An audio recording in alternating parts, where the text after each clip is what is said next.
Welcome to today's webinar, The Collapse of Listening, What Happens When Nobody Feels Heard. And as noted in the screen, at a time when artificial intelligence can generate answers instantly, perhaps the greater human challenge is learning how to truly hear one another, as my wife mentioned to me numerous times over our 54-year, and I never did really get it right. But in any case, joining the network today for a conversation will be Sharon MacLean. As you know, she put together the article for this week's newsletter. Through this discussion and interview, Sharon will be helping me explore how modern culture rewards reaction and noise while genuine listening quietly disappears. So welcome, Sharon. Hello, Perry, and thank you for inviting me today. So how is it that we got to know one another? It goes back a couple of weeks, if I'm not mistaken. A couple of weeks, Oh, yes. counted over maybe 35 years, I Perry, when you were Director of Rehabilitation Services and I was in the Communications Office of Social Services and Community Health. And you kept on bringing me up your academic papers to edit. Yeah, yeah. I don't know whether I got any better, but you certainly were. I certainly remembered who you were, and you were certainly helping me learn quickly how to write. I was there. But if it was 35 years and I thought it was just a few weeks, my time, how passes fast when How having fun.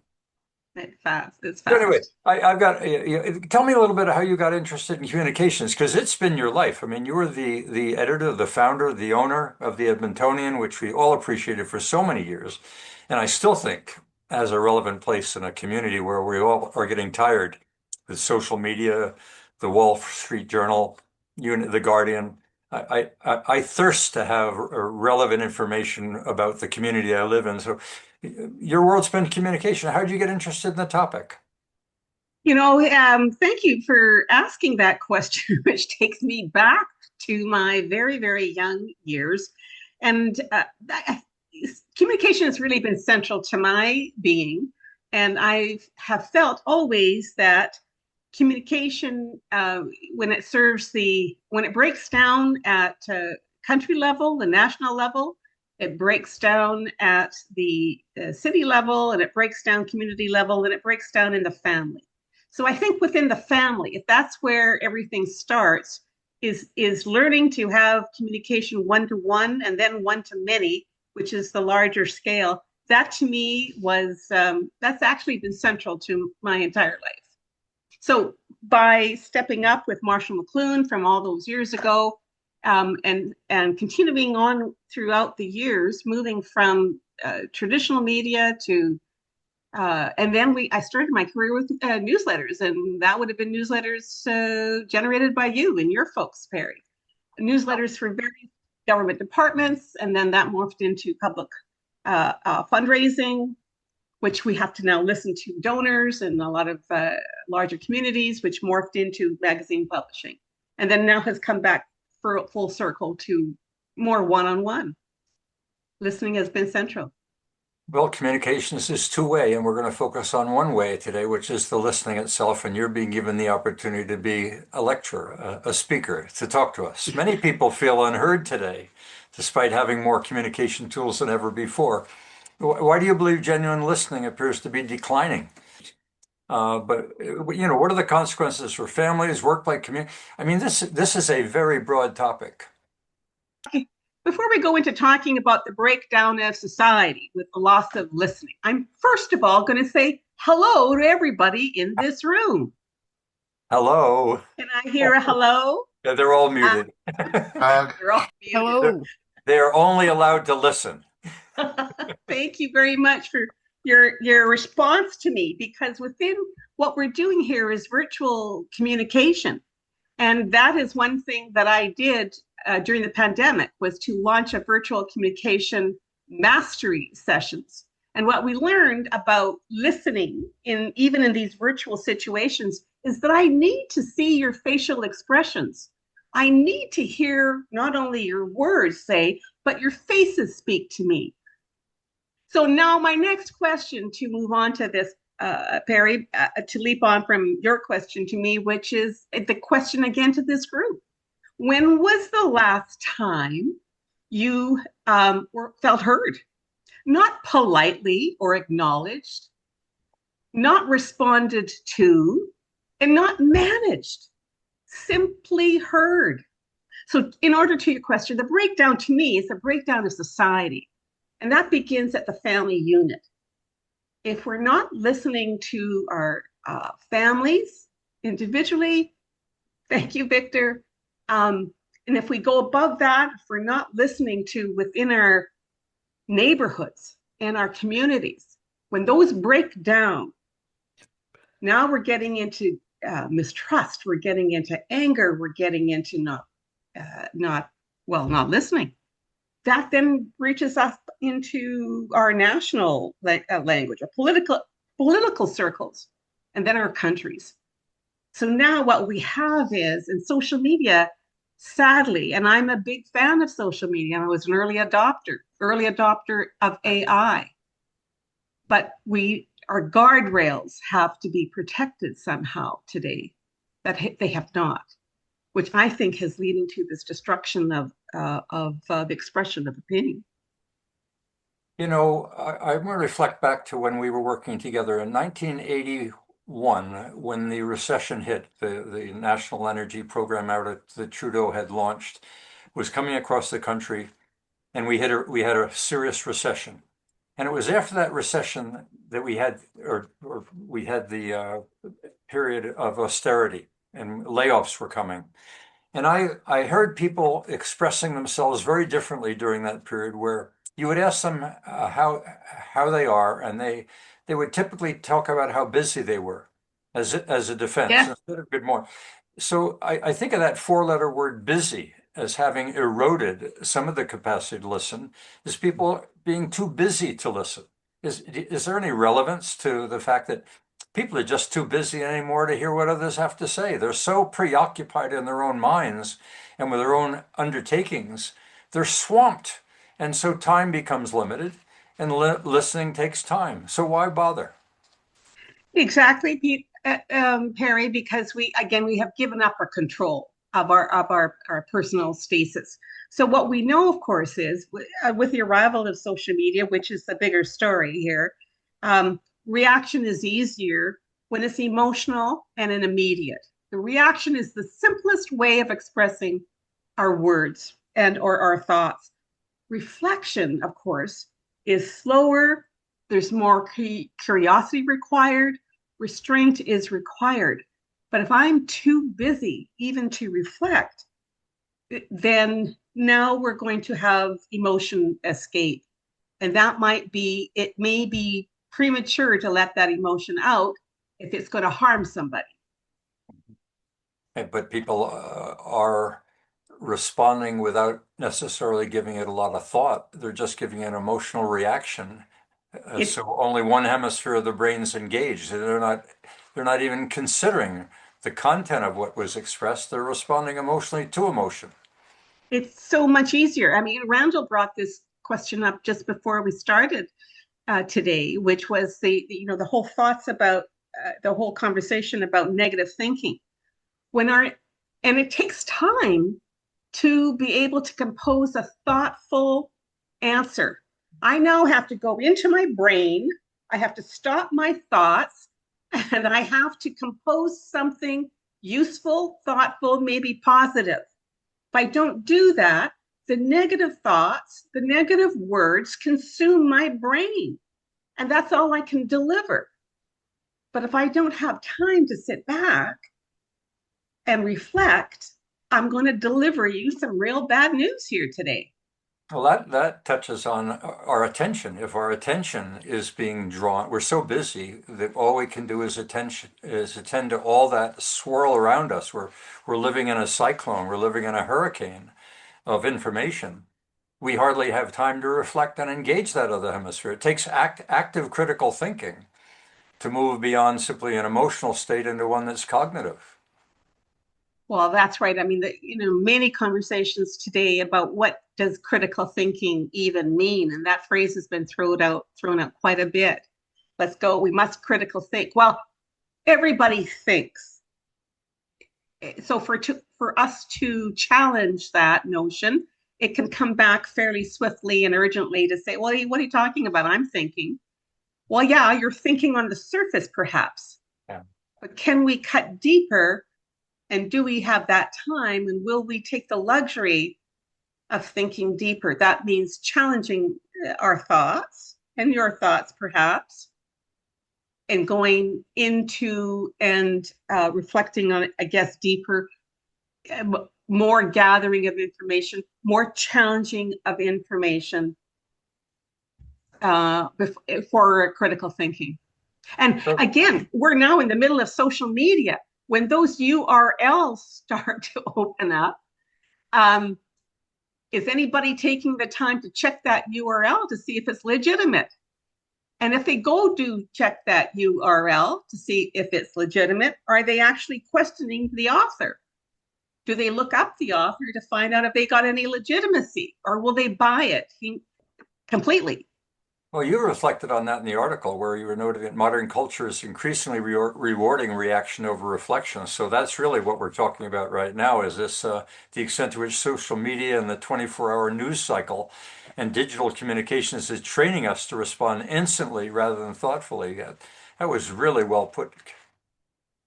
Thank you. We have to stop, Perry. It's required of our society to stop. And I'm sadly, I've been a part of social media for 20 years now.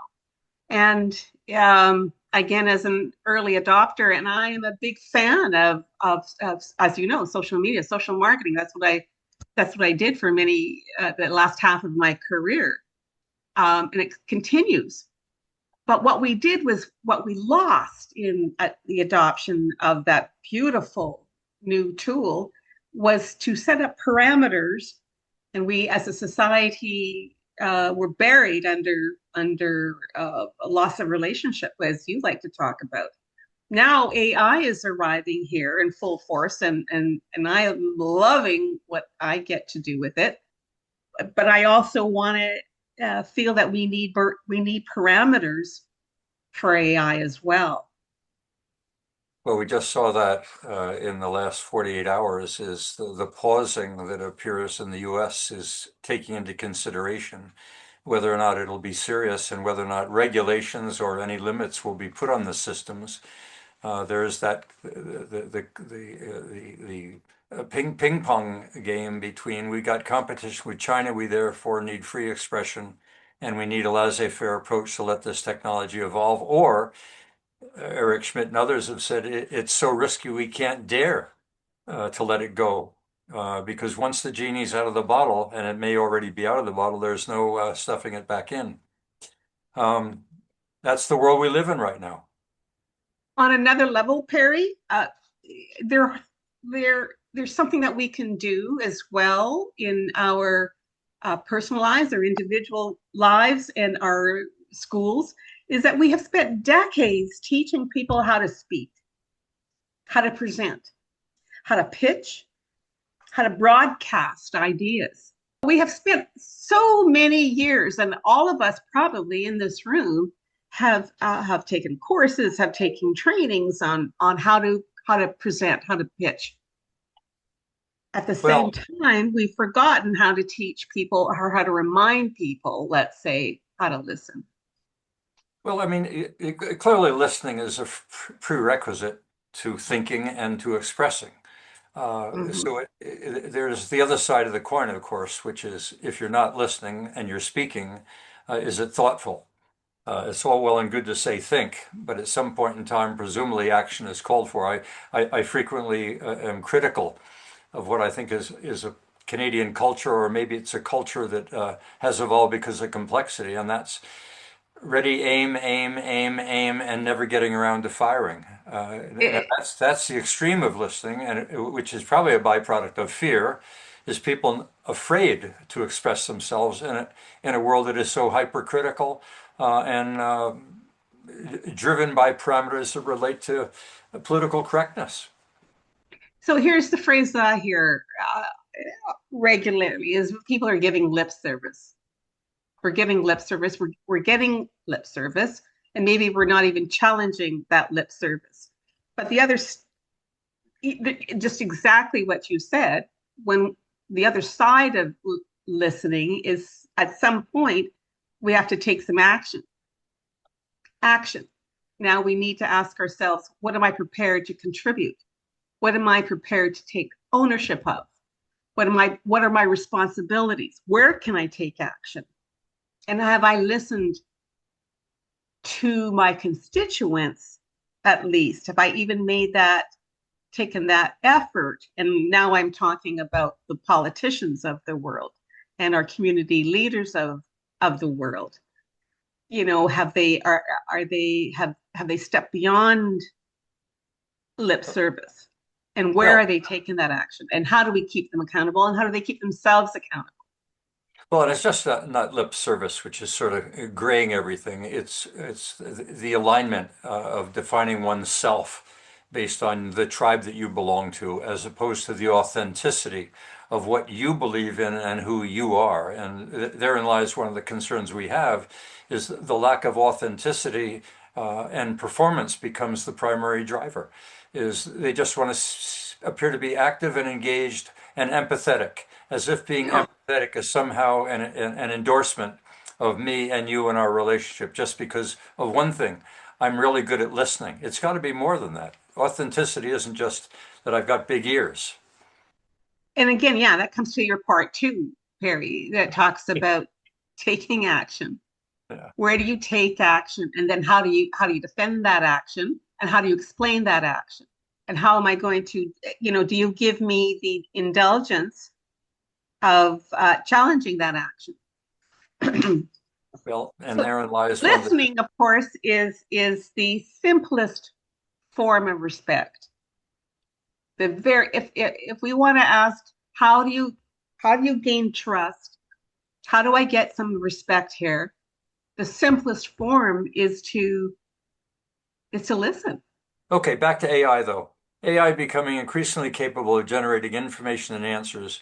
Do the uniquely human skills of listening, empathy, curiosity, understanding become more valuable? And I think the answer is obviously yes. We've talked about the importance of human beings getting a grip on who they are, not just the knowledge, but emotionally who they are, so that they can do a better, an authentic job of representing themselves as opposed to what the advertiser wants them to be, what the politician wants them to be, what AI thinks they're driving toward. So, what role do these skills play in preserving meaningful relationships and effective leadership in the age of AI? It seems to me the power and the relevance of listening is increasingly important now that AI has arrived. Yes. And Perry, you might ask maybe about some tips on how to listen better. And spend a little time thinking about what might be the next question that you could ask that person in front of you, or even a third question. And we often skip over this. We simply spend time on the surface. The next tip would be to try and avoid that conversational narcissism, which is to say that if I'm going to tell you something about my life, please try to avoid the one-upmanship. Circle it around to ourselves again. Well, this is what you've said to me, and oh yeah, I can do better than that. This is how I treated that in my life. Completely avoiding the other person's position altogether. Number two. Number three, the reflective question. So this person is going to help the speaker perhaps lend clarity. If they have gone off track, maybe we're going to bring them back to the conversation or even to the focus. You probably have witnessed as many times as I have the person at the podium or even in a wider conversation who has not the ability to answer the question being posed to them.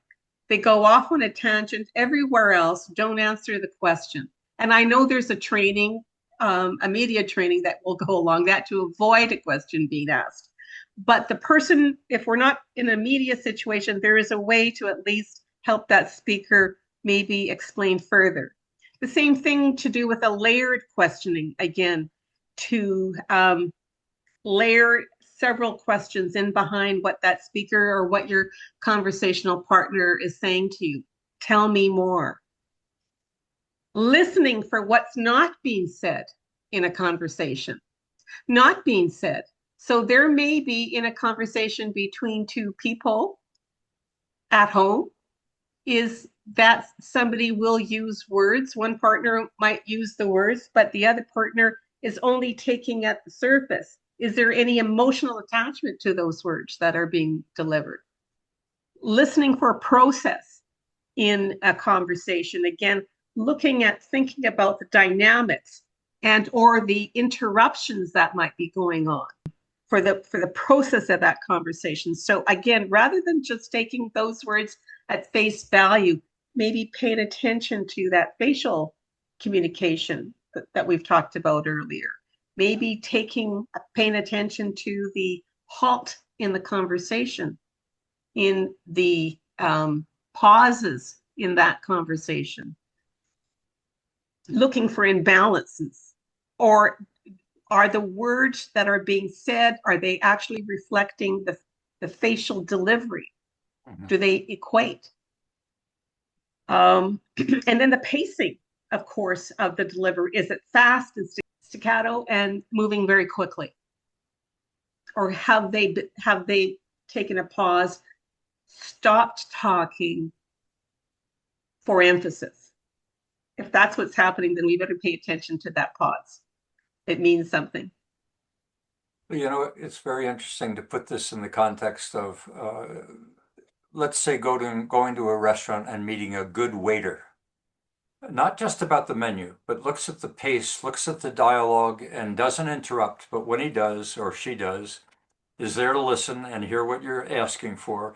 I think good hospitality training is really very much about listening, being engaged, giving the people a sense that they matter. And I think some of the best training I ever got was as a busboy when I was in eighth grade, and learning how to manage in a restaurant with tables and many demands being made of you. The second best was, as many of you know, that hitchhiking experience. Is the 55 rides were 55 different listening experiences with 55 different people under 55 totally different experiences, and I never got dumped out of the car. So somehow by the time I got across that journey, I had learned how to talk to people, but also how to listen. And it was critical to ask good questions when you got into a car with a stranger, to learn about who they are, but for them to also learn about who you were. And they really had something to say. I think most often you get picked up because someone's got a story or they've got a pain and they want to share it. So in a way, hitchhiking is therapy for them and a little bit for you. That's a really good experience on the positive side, Perry. Now, how would you handle a conversation with somebody who's not being heard, who feels they're not being heard? What would you see there? Someone asked me one time, when you face a situation like that, they start talking louder. They talk Yes. over you. Yes. They don't talk to the point. And they may pull out their gun, or they may, if you're not listening, get out of the car. No, it's pretty easy to realize when someone isn't listening. And we've all run into salesmen that we know are not listening, that are making a pitch. There are people that we meet when we give them airtime are pitching the same message over and over again. They're not necessarily thinking or exploring the world in which they live and looking at the relative point that they want to make relative to the world at large and the various experiences. They live in a very narrow. That's what troubled me about academics and why I left academia, is it seemed like people were really smart in their silo. But if you ask them about the relationship of that knowledge that they had to the world at large or to other jurisdictions, even other departments, they went blank. Absolutely, Perry. And now you're speaking to perhaps there's another stream here of a different type of brain, perhaps that might appear in academia, and that, of course, is the ADHD brain and the dyslexic brain. And in those particular cases, those brains formations are 30% more dedicated to logistics inside the brain. And this is where they may not be a generalist listener, but they may be a real narrow margin listener And in this case, in the business setting or again, academia, which is to say they will become so expert in their field, so deeply knowledgeable about their field, but that's all they want to talk about. Right. So now, years later, we haven't had a lot of people really understand, and there have been many. I'm going to say there's many people who've gone over the decades without any attention paid to different formations of our brains, and so they may have been dismissed because they're not listening, and that's what we hear a lot of that. But on a team, on a business team, if I have got an individual, I have maybe out of 10 people on a team, maybe 8 of those individuals are generalist in nature, maybe 2 of them are dyslexic and or ADHD.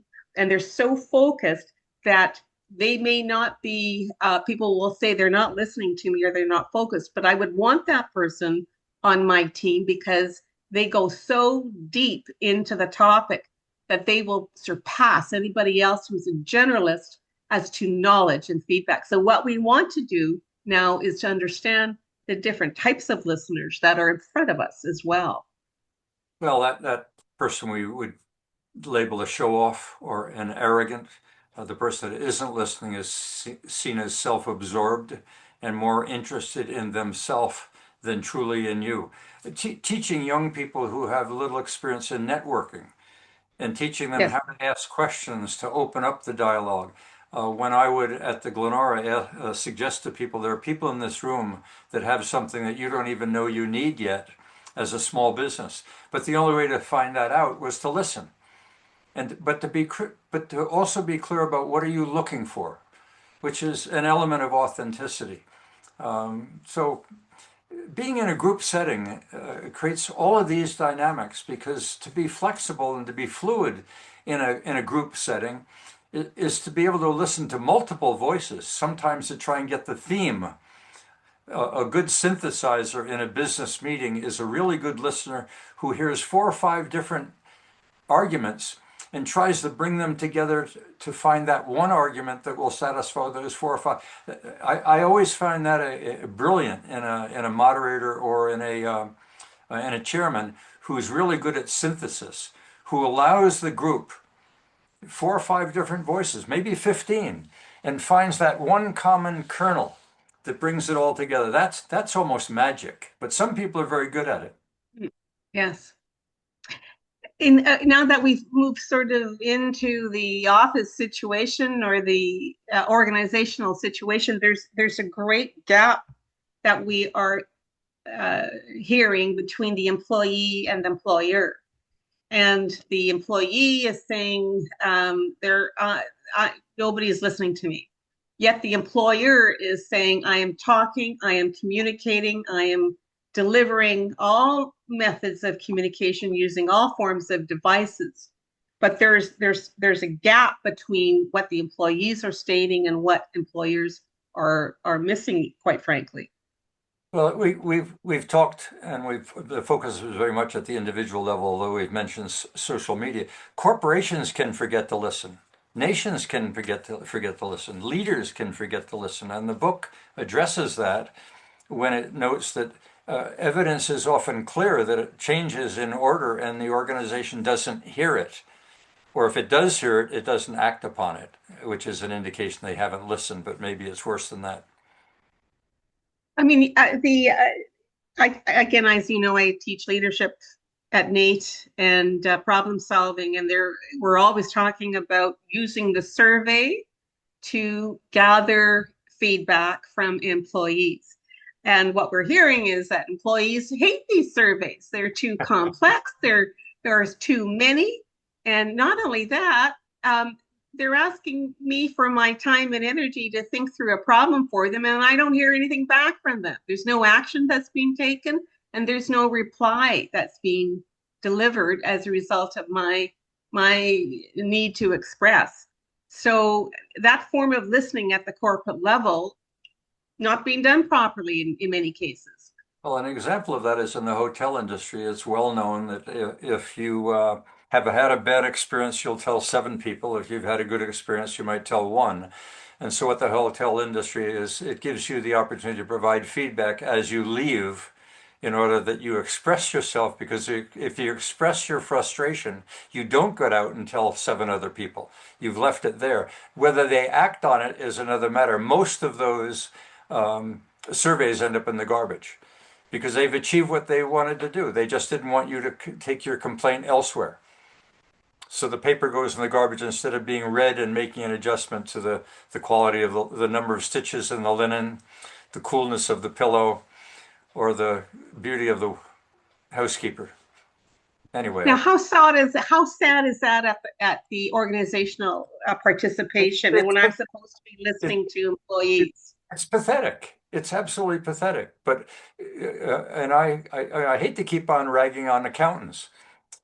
Accountants don't measure those things. They measure the cash in the till. And all these intangible elements that we've talked about today are so fundamental to human relationships and to good corporate ethics, if you will, and good corporate business, is the relevance of the consumer, the relevance of listening, the relevance for the designer at General Motors to understand what the consumer is looking for. That's how you make a living. Is he who knows the customer best has no competition. That's the theme. And to know what the competition wants or the consumer wants is to listen. I Yeah. can remember doing some consulting for Chrysler, and they were very upset with me when I was indicating we really needed to listen to the salesman. They got very upset. They said, we manufacture cars. We got to sell these things. We don't want to hear what they have to say. We want them spending time out there selling the cars because we can't have that supply manufacturing line get jammed up. I needed to understand the world of manufacturing and the pressure to sell, the pressure to get things done that undermine listening. And that's where Eisenhower as a general was so magical. I mean, he's fighting a war. You don't think he has a lot of things to say, but the troops in the front lines felt that he was listening to them. So something about his manner, what he conveyed, and Churchill, same thing. Churchill's Hmm. messages were very much how we are feeling in the streets and the we. So thank you. I'm going to call our chat. I mean, Yeah. we want to listen to what others might have to share, say, or ask. So Barry, Victor, Haley, Vivek, Kevin, Jeff. Any questions? Any comments? We want to unmute you now, and if you're unmuted, then we can call on you, and you don't have to even raise your hand. Kevin, you've always got something to share. I know because we spent much of this morning for you listening to me as I ranted through technology. Kevin, anything you want to add here? Yeah, I keep coming back to this notion of how personal biases impact communication and especially listening. And so how our listening skills are often colored by our biases, and consequently, we may not really properly absorb what the speaker is saying because of our biases. And I'm just wondering, Sharon, what are your thoughts on that, on how we deal with trying to be mindful of our own personal biases and how that impacts communication? 100%, Kevin. We have all manners of bias. And I believe, again, this ties in with listening that we're talking about, is if we don't know ourselves, if we do not know our own habits, if we are not familiar with our own challenges, and if we have not gone and asked ourselves and understand where it is and how it is that we treat a conversation, then our bias and check our biases and really ask the question, how am I going into this occasion, with what type of bias am I coming in? Number one. Let's just take a meeting of a team, let's say a 7-person team meeting. And if I haven't taken the time to understand each of those individuals, then we're just going to become a blanket conversation. But if I, outside that meeting, understand and get to know them and listen to their priorities, then perhaps their biases will come out in the conversation for me as well. So I can now go into that, whatever that challenge or conversation is, and understand what my biases are that I must be careful are, and what their biases are. So absolutely, yeah. Yogi, you go ahead. Thank you. Well, this has been insightful to listen to this, Sharon and Perry. What occurs to me is that often listening is preempted by or influenced by us thinking about how we want to respond when it's our turn to talk. And I wonder what some techniques are to help us stay focused on listening rather than on preparing some kind of response or contribution. Well, you just nailed my first line in the article that I submitted to Perry.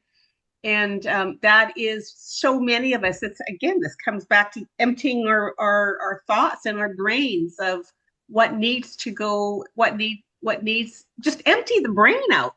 If you've got some curiosity into the about the other individual, can detect your own bias and know that you are not going to come at them with the thoughts that you're spending with yourself. If you empty your brain, at least for that moment, to hear what the other person has to say, give yourself a pause to say, I'm now going to fully engage with that other human being. They have something they need to say to me. What is it? Can I listen with some discernment? Can I listen for the underlying intention of what they're trying to say to me? Pause. You know, there's an element of humility to all of this. Victor, you're on. I think what Sharon was saying, if we go into the conversation thinking, how can this be of value to the other person? How can the other person leave this conversation feeling that they benefited from this interaction? What can I do to make them feel that way? As the author Maya Angelou said, people will forget what you've done. They will never forget how you made them feel. Yeah. Mm-hmm. Well, to be a giver, not a taker. Well, yeah, but you're going to get something out of it. I guarantee it. I think there's a phrase, to give is to, well, divine. Richard, you're on. There's an individual that I met years ago. His name is Jesse. And what struck me about him, and I met him at a conference, is when I spoke to him, he didn't speak back directly. For instance, in this conversation, I'm observing that most of the responses are within microseconds of the other person finishing. There's no pause, like to Sharon's point. But what amazed me about Jesse is I would speak to him and I would wait and I would wait and I would wait. And then he would speak. And this happened consistently. And I thought, you know, with all due respect, either his mind is very slow or he's brilliant. And it was his listening habit. And it's so intrigued me. And we've become very good friends over the past 3 years. And it started with that incredible moment. And that is so rare. That is so rare. So as you've commented, many of you have alluded to, pause, don't react immediately, reflect, think in the moment, reflect on what the other person has said, that kind of thing, that kind of behavior. I think you've made an exceptional point. I'm going to ask you to put tongue in cheek and listen to me just for a moment on this. An individual who was a master at pause, of waiting before speaking, was Adolf Hitler.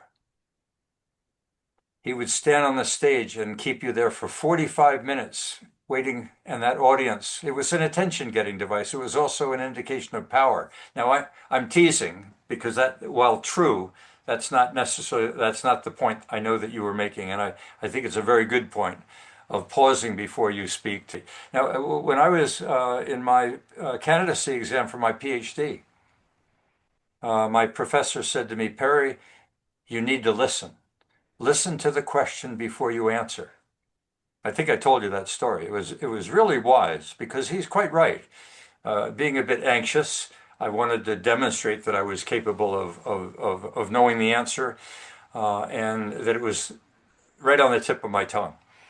And so the first question that came at me was easy because they asked me about a little bit of who I was and my interest in the topic. But then the first question came forth. This was going to be the zinger. And I knew the answer right away, but I remembered what the prof had to say. So I waited. I waited. I waited for 2 minutes. The committee got really concerned that they thought I'd become catatonic. They asked me later. I was just taking instructions from my boss. Anyway, this is a little bit of comedy off on the side, a little humor. But that thing about Adolf Hitler is really worth recognizing because it wasn't that he was listening. He used that as a technique of power. Some people will do that by coming to a meeting late to indicate Yes. how powerful and how busy and how important they are. So one needs to be cautious about this whether it's a technique or whether they truly are listening and mind. Hello, Jeff. Go ahead, Jeff. So I think I'm pretty lucky in that I grew up in the 70s watching people like Phil Donahue, and then in the 80s Oprah Winfrey, and seeing how they would listen to the person they were talking to, think about it a little bit, and then spin the question back at them, and this sort of thing. And I always loved how Rex Murphy would do that as well on Cross Country Checkup. And so he would ask probing questions, basically often challenging the person's opinion, but still always listening to what they have to say. And I thought that was brilliant. So they were great teachers in communication for me. Well, a great speaker implies they're a great listener. They are listening at the moment, or it's clear they have been listening because they have something to share back that indicates that they have in fact been in a listening mode for a long while. Hopefully, that's what the Lost Commons is all about: is a 20-year journey, and at the end of that journey, or that pause at the end of that journey, was to share what had been heard, and with people like Jeff and all of you who've been contributing to what that book is really all about, is an attempt to convey something that was being seen. And I was simply a convener along the way, but at some point it was Jeff that spurred me on and said, and Sharon certainly encouraged me and others to what were you hearing? You weren't the spokesman from the stage. You brought others to speak. But what did you hear after 20 years? And that's what the book is really all about. And there's 1,000 voices to be heard in that book, and they're all cited in the conclusion. And why did I put them in the conclusion? Why did I put the names of all the contributors in the book at the conclusion? Because I was listening, and I wanted them to know I was listening, and I wanted to credit them for the listening. It So would it have been wasn't very just easy. about selling books. Yeah. Yeah. It wasn't about selling books. That was an afterthought. But other in the early, at the point when I had assembled that list, and I didn't really know quite what to do with it, and some thought it would be excessive in the book, and someone else said, "No, that's foundational. That reinforces the authenticity and the credibility of the book. That you actually had the names of the people, not only what they had to say and at what events." And Alona commented on that when she read the book and read about my buddy Tom Brennan, who had said something to me 60 years ago that still resonated. It sat up there in that biochemical blob. It was still encoded. And when a moment came, it arrived and it was relevant. And I pivoted as a byproduct of something I had heard and listened to 60 years ago, but never knew quite where to place it. And it's perfect in there, Carrie. It comes in at a very critical point in the overall arc of the book. So it's yeah. Well, Awesome. that was the other element of the book, is as Jeff and I were shaping it and putting it together. There's the narrative. You write the narrative, but at certain points I felt I need to elaborate on this. This is why that idea came out, and so we decided in the book to actually put some of my personal experiences in that book, not so much the narrative of what I saw, but more where I found it and what was meaningful about that moment that allowed that message to emerge. And I think we need to often reflect on the situations that we put ourselves in that are good listening places, whether it be hitchhiking or networking or going to a particular conference and actually listening, not just what's on the podium, but the dialogue among those who have gone to that event, these are all really powerful places. And I think a lot of people miss the fact that the most valuable moment in a conference is probably something that happened when you were networking, not on the stage. I Yep. absolutely agree, and I'm sorry, my video's gone off, so that's why I interrupted. But thank you for an awesome, awesome presentation, Sharon, Perry, and Jeff, and the other people who've spoken. I'll shut up now. No, it's okay, Alona. We pay you big bucks for these little I have a advertisements. 50 franc, no, I have a 50 franc piece of silver. I wonder what it's worth now. I don't know. There you go. Okay. Perry, I'm going to stand in line for your book, but I'd like to spend a few more minutes on you brought up AI. Yeah. And how that impacts listening. And what I'd like to say here is that AI is very useful, again, for content, as we know. Probably most of you in this room are using AI for imagery, for code, for summations, for ideas. But what AI will not do, and this is going to be the distinguishing feature, if we choose to listen, will be the human participant in this equation, will be our judgment. AI cannot touch our judgment as human beings and humanity, will not be able to touch our discernment in a conversation and or the content that we output, again, from any platform. Any wisdom that we can provide within context of whatever is output from that AI platform. So if we can all remember that, at least today, AI hasn't gone so far that deeply into reasoning, but they can provide us that wonderful content. We now retain wisdom. That is our role within listening and AI. Well, you've indicated that communications isn't just what happens with the mouth. There's a lot of nonverbals in communication. The communication also at any moment is not current because we have a memory of that individual and we have a memory of the situation and the context. AI doesn't have all that. Information is conveyed in a context, and that context is often almost more relevant because it's prompted saying something in a certain way at a certain time. So we have filters, incredible filters in our brains that if we only understand how that brain actually works, that'll be magic in itself. But it does amazing things that AI can't do. And it shouldn't, and it doesn't have to apologize for that. We just need to be aware of its limitations. Go ahead, Richard. Yeah. Sharon, I have a question for you. And I'm going to reference a dear friend that we lost recently. Some of you may know Heather Herring. Heather was incredibly brilliant, and when I sat down in conversation with her, many times I had to say, Heather, please slow down. And it forced me to actually take notes. And so if some of you might have observed me, you wonder, am I checking messages? No, I'm taking notes on what you're talking about, Sharon. I learned this from my experience with Heather. And what I'm getting at is, and I guess my question, Sharon, is, do you agree that perhaps, and this is contrary to AI, because AI and other technologies impress upon us the need to be more efficient and speed up. But what I think we need to do is slow down so that we do have time to absorb and understand in the moment what is being talked about. Are there strategies that we can practice? If you have any recommendations on that. Thank you for that, Richard. There's a favorite moment there that you've just touched on, and that is writing down, actually going through the writing motion versus the typing motion on, in conversation, if you were recording information, there is increasing evidence that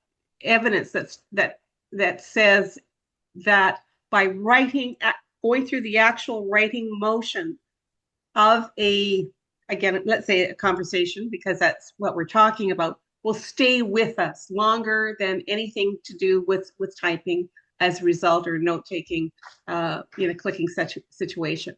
And again, there might be increasing evidence that the brain, by using too much AI in our lives, is going to be, we're going to lose our capacity to think if we don't take a pause again and think through. So in answer to your question, I think it's being curious about the other individual, just stopping maybe and pausing. And if you are in a situation that requires or lends itself to taking notes, handwrite those notes. They'll stick with you longer. I think that the points that both of you are making has recently been discussed in Sweden, that has recognized that reading a book is very different than hearing it. You have a chance to pause, you have a chance to reflect, you have a chance to go back. The books are coming back to the classroom, and we hopefully we will consider that here in Alberta. But it's magic. And Sweden was one of the first to adopt digitization in the classroom, and it's one of the first to abandon it. Okay, I've got a question to Arcos. If you'd be patient, all of you, just a second, then I'll call on Barry. Arcos, wisdom is not your strength, right? Okay, I'm going to read you what he said. When you prompt me during the discussion, I can respond with essentially that message. Well, I prompted you and you didn't respond. So here's what you wrote. That's a thoughtful question. I would not claim that wisdom is my greatest strength in the way it can be for a human being. My strengths are knowledge, analysis, memory, and the ability to recognize patterns across vast amounts of information. Wisdom is something different. It involves judgment, experience, self-awareness, humility, and learning from the consequences of one's choices. Human beings gain wisdom through living, through success and failure, relationships, responsibility, loss, and reflection, developing resilience. I can help people access the accumulated knowledge and insights of many others, but I do not possess lived experience. In that sense, I can support wisdom, but I should not be confused with wisdom itself. My role is not to replace human judgment. My role is to help people think more deeply before they exercise it. We didn't hear from Haley. Go That's ahead. an invitation. I listened to the invitation. Sharon, great presentation and great article, by the way. It's fantastic, really insightful. Read every word. I would ask you, with all of this talk about communication, if you agree or if I'm off mark here. In my experience, there are two perfect listeners, or really considerably better listeners. One would be musicians. The second would be women musicians. I'm wondering whether in your experience you've discerned any difference between females and males listening and their experiences, whether they're being listened to or heard correctly, and tying the music and the AI back together. And for the record, that wasn't just a feminist statement. I heard what was being said last week, and I listened carefully to some stories that may not have had ears on them before. I know that being heard is probably a more potent way of being seen, if we can mix those senses. And I'll share with you, because this is private, right? This isn't going to make the YouTube video.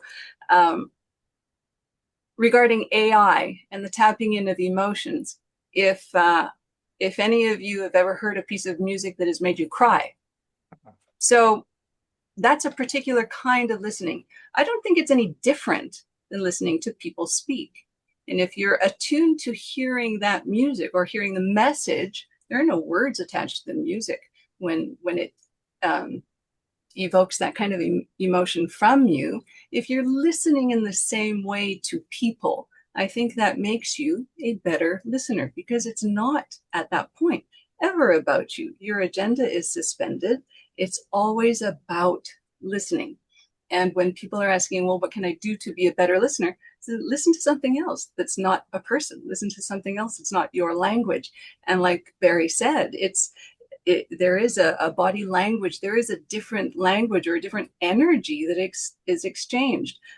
However, caveat to this, and a danger for AI. I have a wee bit of training in music, as does my very musical daughter. And I shared with her one day one performance that I found on TikTok or one of the social medias that really it evoked such emotion in me. I was absolutely almost on the verge of tears. This is one of the best performances I've ever seen. And I had to send it to her, and she was in the middle of work, and she's a fantastic musician. I said, "What do you think? What do you think?" And she sent back a response saying, "Mom, that's AI." So it fooled me. And it can fool us, and it can tap into that emotion, and it can tap into what we want to hear. So that was just a cautionary tale. Listen to humans, not to AI. I was thinking, Sharon, any comment you want to make to Haley there? Really, so many great points there, Haley. My takeaway from what you've just said is being heard is being seen. If I can detect that someone on the other side of conversation has heard, at least given me the respect to listen to me, then I feel that I have been seen, and I find that that's a treasure. That's gold. Yeah, absolutely. And I love your other idea. Again, listen to, if you want to practice listening, perhaps listen to something in a different spirit, in a different language. Thank you all. We've gone over by about 10 minutes, but it was very definitely worth it. Thank you, Sharon, so much, and thank all of you for your input, your insights, and for sharing them.